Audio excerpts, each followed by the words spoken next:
una batalla muy dura, pero muy dura, Jesús, eh, entre estos dos personajes, al nivel que llegaron al espionaje. Llegaron a intervenir los teléfonos de los principales funcionarios de gobierno, hacer llamadas con los teléfonos de ellos, con los números de ellos. Incluso empezaron a circular videos de vidas privadas, íntimas, de funcionarios de primer nivel del gobierno estatal. Entonces, realmente empezó a subir de tono la relación y la confrontación entre estos dos personajes. Incluso eh, se empezaron a criticar las vidas de los hijos, tanto de Cuen como de Rocha, y de empezar a vincularlos con actos de corrupción.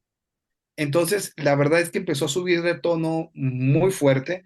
Si a nivel nacional, si en lo federal, este tipo de cosas cuando llegan a ese tono se vuelven complicadas, en el estado de Sinaloa se vuelven más complicadas. Porque, como yo lo dije hace poco en redes sociales, al final de cuentas, todos los caminos no te llevan, te pueden llevar al narcotráfico, al crimen organizado, o a una persona que conoce a otra persona que trabaja en el crimen organizado, y el tema de violencia, de armas, de balas, no es algo lejano, ¿no? Entonces, cuando se suben los tonos, la verdad es que hay que tener mucho cuidado en todos lados y allá más. Entonces, se subió mucho de tono esta confrontación. Sin embargo, hace poco, ¿qué? 2 semanas, o no, como 2 o 3 semanas, eh, hubo una, hubo una reunión en la Secretaría de Gobernación entre personal de la UAS y personal del gobierno del estado. Y cuando uno dice UAS, pues te refieres a Cuen, ¿no? Porque él seguía dominando la UAS. Y el gobierno del estado, Rubén Rocha, y parecía que iban a empezar a limar asperezas, pero parece ser que no las limaron bien. Bueno, este es el contexto general. Después se viene pues, captura de Ismael El Mayo Zambada en los Estados Unidos. Al parecer, iba junto con Joaquín Guzmán López en el mismo jet, aterrizan en los Estados Unidos, en El Paso, y ese mismo día, un jueves, eh, le dan un balazo o varios balazos a Héctor Melesio Cuen.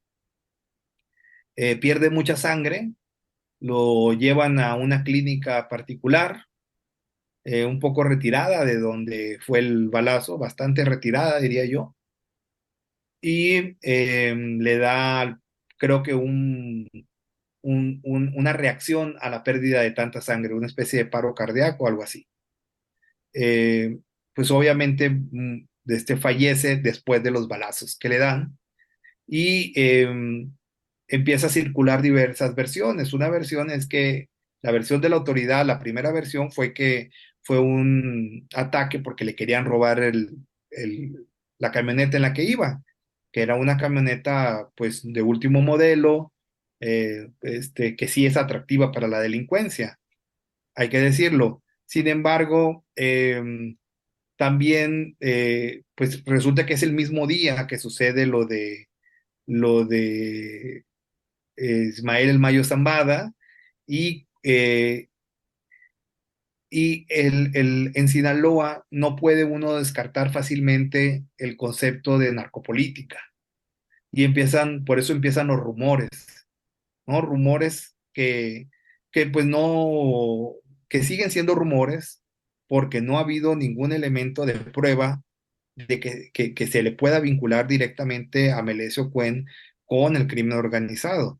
Lo último que hubo fue una publicación de Joan Grillo y Cedillo, eh, que dicen que el Joaquín Guzmán López iban a verse y el Chapo se iban a ver con Melesio, ¿no? Sin embargo, no hay elementos de prueba todavía, ¿no? Es muy respetable esa versión, pero no está comprobada. Entonces, ese es el panorama, Jesús. Es un panorama bastante complejo, bastante complicado.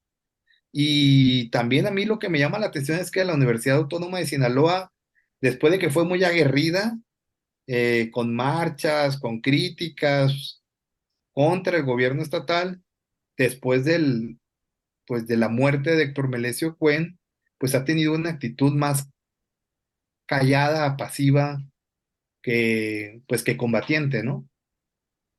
Sí, y es que a final de cuentas, con lo que tú de manera magistral nos detallas, querido Silver, pues hablamos de un personaje que es sinónimo de poder. Un personaje que Total. desde el plano académico, político y demás, con acceso al gobernador, con acceso al partido en el poder a nivel federal, con mucho dinero a su alrededor, y como bien lo dices, y coincido en ese sentido, a final de cuentas no puedes negar lo que es narcopolítica, no puedes negar lo que son las relaciones entre el poder político, el poder militar, el poder corruptor del narco, pero... Y es ahí donde uno se queda pensando, ¿quién era este hombre que lo empiezan a mezclar ya en incluso una segunda versión? Diciendo que fue Rubén Rocha el que iba a aliarse, iba a reunir a Melesio Cuen otra vez con Ismael Zambada, ¿no? Entonces, ¿de dónde sale este hombre o por qué este hombre alcanza tanta importancia en un escenario en donde hoy por hoy no sabemos ni siquiera si se entregaron, si no se entregaron y demás, ¿no? Fíjate, Jesús, que nosotros, bueno, Héctor Melesio Cuen, también hay que decirlo, Jesús, tú que eres periodista, Es- fue un agresor de periodistas, Ujú. ¿no? Ahí me tocó participar en una carta pública como organizador, donde se hizo una crítica fuerte a la estructura de Héctor Melesio Cuen y se relata las agresiones a periodistas. Él fue un agresor de periodistas, un difamador, calumniador de periodistas de más bajo nivel, Jesús, ¿no? Eso también hay que decirlo. Eh, entonces, este personaje era muy conocido en Sinaloa, muy conocido, y impactó para un amplio sector, Jesús, impactó tanto la captura del Mayo como la muerte de Melesio Cuen. A ese punto te lo quiero llevar.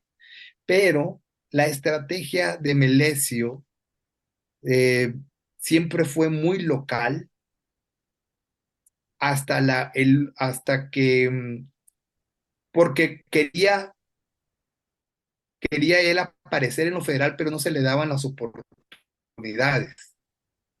Él quiso ser senador, no pudo. Hasta ahora iba a ser diputado federal, lo logró por la vía plurinominal, porque Alito Moreno le dio la oportunidad, ¿no? O sea, él iba a ser por el grupo parlamentario del PRI. Alito Moreno le dio la oportunidad a Melesio Cuende que se convirtiera en diputado federal. ¿Qué hubo a cambio